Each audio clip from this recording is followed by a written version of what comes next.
વિદ્યાર્થી મિત્રો, હું Nikhil Solanki, commerce faculty FR faculty representative. જે પણ વિદ્યાર્થી મિત્રોએ આ વર્ષે ફર્સ્ટ યર બીકોમ ની અંદર એડમિશન લીધું છે પરંતુ હજુ સુધી તેમની પ્રોફાઇલની અંદર સબ્જેક્ટ સિલેક્શન કરી નથી.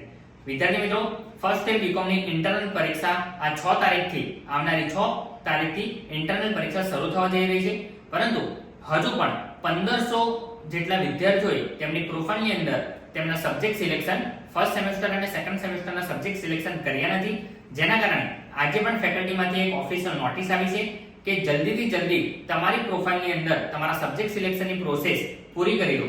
જો કોઈ વિદ્યાર્થીએ તેમના સબ્જેક્ટ સિલેક્શન નહીં કર્યા હોય તો આવનારી ઇન્ટરનલ પરીક્ષામાં તમારો સીટ નંબર જનરેટ નહીં થાય અને તમે ઇન્ટરનલ પરીક્ષા નહીં આપી શકો. તો આજે જ તમારી પ્રોફાઇલ ઓપન કરીને સબ્જેક્ટ સિલેક્શનની પ્રોસેસ પૂરી કરી દેજો. જો કોઈ પ્રોબ્લેમ આવે તો તમે મારો કોન્ટેક્ટ કરી શકો છો, પરંતુ આ 2 દિવસની અંદર તમારા સબ્જેક્ટ સિલેક્શન કરી લેવા પડશે. તો જ તમારો સીટ નંબર જનરેટ થશે અને તો જ તમે આવનારી 6 એપ્રિલે ઇન્ટરનલ પરીક્ષા આપી શકશો.